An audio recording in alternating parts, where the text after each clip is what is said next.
Hey everyone, it did take a little while, although I think I finally learned all of the mechanics for the stages of the Light Summoner's Road. I won't waste any time though. Jumping right into it, I'll start with Stage 1. Stage 1 is by far the easiest stage. The only thing you have to worry about is his skill, Paralyzing, and each art either paralyzing or lowering your paralysis resistance. Nothing too major. And at 50% he uses Roar of Ruin and boosts his evasion rate, but not by a whole lot. You're mostly just going to want to nuke this stage with as many luck units as possible so that you can fill your lucky gauge. Moving on to Stage 2. The first two stages are just regular robot mobs, nothing special about them. Be sure to use them to get your team started before the boss. For the boss, XTF Eraser, he has Reflect and Arch Drain resistance. His skill lowers your paralysis resist and has a chance to paralyze or burn. So if you're going to sustain, either bring a tank like Miranda or bring status resist items or units. His arts Crash Commitment boosts his damage. His arts Eraser Cannon and Exist Banira both have a chance to paralyze. And his arts Finis Machina boosts his crit rate. Not super crazy, but if you take too long, the stacking damage can become a problem. He takes reduced damage during his shield mode, which can be negated with break. This means that you preferably want to run a breaker such as Platina, Duke, or Strength. If he's in his shield mode, at 50% he'll use Crash Commitment to boost his damage, or he'll use Exist Banira in attack mode to paralyze you. At 30%, if he's in shield mode, he'll use Eraser Cannon to paralyze you, whereas he'll use Banira to paralyze you if he's in attack mode.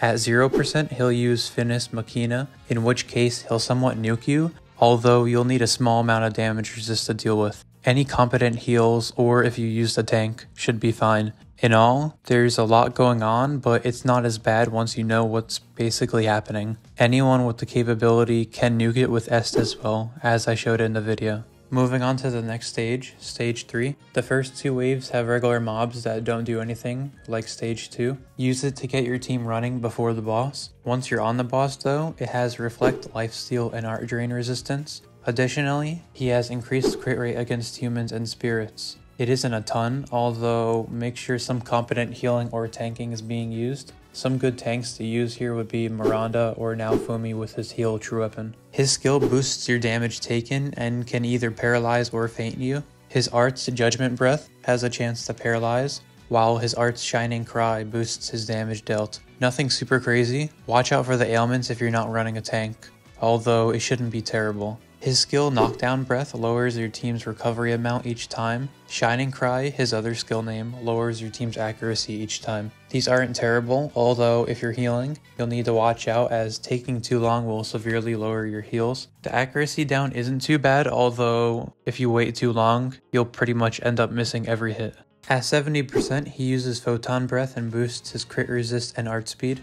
It doesn't really hit that hard, although running crit buffers might make it slightly harder. Although you're still able to crit here without the need for 2 crit buffers.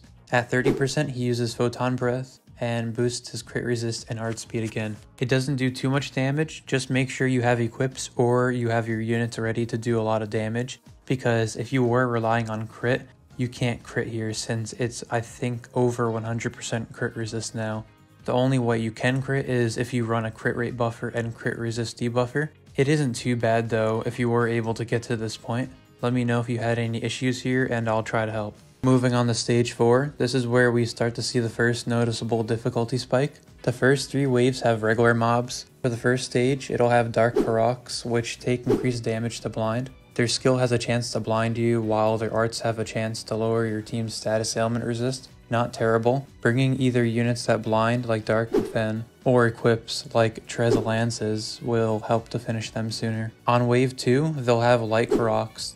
They take increased damage when paralyzed. Their skill has a chance to paralyze while their art recovers all the mob's health. These are also a minor inconvenience, but can be dealt with easily either through equips that can paralyze or damagers. Considering you need a breaker for the boss, Terrible Tornado would work nicely since her true art is able to paralyze as well. Although Cosmo works as well since she not only consistently paralyzes, but she'll buff all light units damage up to 200%. On wave 3, it'll be a mix of both dark and light Karoks. Just use a mix of your strategy from waves 1 and 2 and you'll be fine. On the boss wave, Wilkes has Reflect, Lifesteal, and Arch Drain resistance. She also has Shield Killer, so don't bring any units that negate damage. including taunt tanks. Her skill has a chance to paralyze, while her art's Santa Rovina lowers her team's max HP each time. So don't take too long, otherwise your team will have nearly no health. Her art's Tria Maltia cancels damage nullification. Pretty straightforward, not terrible if you're not running tanks.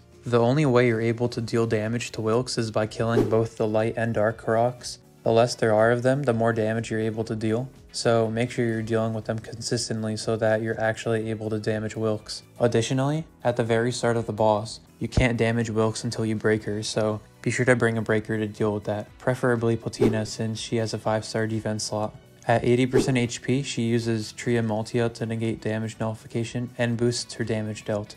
Watch out for this. Make sure to have a defense equipped like Gargantua up to deal with it, as well as good healing. At 50% she uses Tria Maltia again and boosts her art's fill speed and lowers her own crit resist. This means she'll art faster, but crits will hit easier. Make sure to use your defense equip as well. Finally, at 20% HP, she uses Tria Maltia yet again and boosts her defense and art's fill speed. Like the other arts, make sure your defense equip is up and it should be fine. From there, it's smooth sailing. Nothing huge after that, although let me know if you have any questions about it or what teams to use. After completing that, you'll finally move on to stage 5, and in this case, I do definitely believe that this is the hardest Summoner's Road stage out of every Summoner's Road so far. Definitely not beginner friendly by any means, although I'll try to help you understand how it works. The very first wave will have Eden as the boss. At the side will be Mirza, who takes extra damage to crits, and her skill has a chance to burn, while her art's Scarlet Sonic lowers your burn resist. Out of the entire quest, she's definitely one of the most annoying parts. Her burn is very potent and you'll want to make sure you deal with her quick, as well as having a defense equipped to deal with it, such as Mira's Hood. For Eden, he has Reflect, Lifesteal, and Arch Strain resist. He also has 100% crit resist, so if you want to crit, you'll need a crit resist debuffer like Ainz, and a crit rate buffer such as War God Fen. Crit isn't needed of course, as I show in this video here, but anyways, his art's Cosmos Soul lowers your attack each time he uses it. Not huge, but it stacks, so of course deal with him quickly. Probably the most important mechanic of his though, the lower your unit's HP, the more damage they deal to him. This means that you don't want to bring any heals since it'll lower your total damage. In the video I show, I make them get hit for a bit and then have them attack at 1 HP. And they're fine because Thetis is shielding them. It's a very tricky mechanic to work around, so be sure to have a means as to which to keep your damagers at low health consistently. At 50% HP, he uses Force Distortion and boosts his defense, while at 30% HP, he uses Force Distortion and boosts his art's fill speed. They both don't deal a whole lot of damage, but don't completely ignore it. At 30%, it should be fairly smooth to finish him off. Once you do, you'll move on to Fangyan. Before I get into what he does at the start, his mechanics include Reflect, Lifesteal, and Arch Strain resist, as well as auto recovery killers, so don't bring healers like Haruto or Mako. His skill has a chance to paralyze, while his art's Endless boosts crit rate. Aside from that, at the very start of the stage, he'll instantly feint your team and for roughly 15 seconds, he'll attack them. This is the most annoying part of the stage by far. The move is called Gate of Kairos. You want to make sure that you have all of your defense equips already used to stage prior, immediately before you kill Eden, so that you can resist the damage once you start the stage. Additionally, the Mirza mobs are here, so be sure to have your burn resist equips up, or just hope that they don't burn you.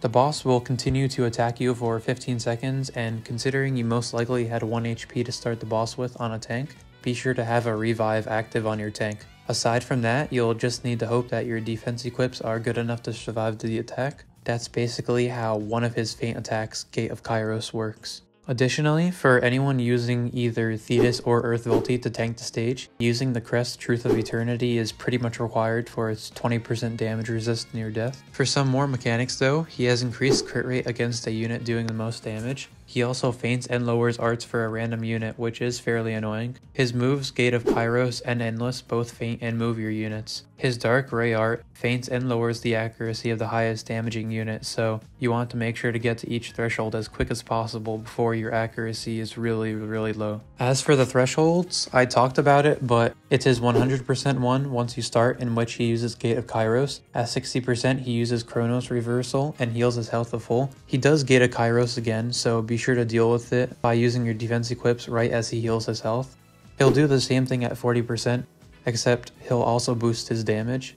At 20% he also reverses again, but only heals to 50% HP. And after using Gated Kairos on your team yet again, he boosts his defense and arts field speed. At 0% he'll use Endless. It's not as annoying as Gated Kairos, but it does do a bit of damage, so be sure to use your defense equips. Although in the middle of the move, he removes the feint from your units, so you can refresh your tank and use your equips again. Either through a revive or from the tank, you should be able to finish it from here. And with that, you've officially completed the Light Summoner's Road. The last stage, Stage 5, took me way too long to figure out how to consistently deal with it.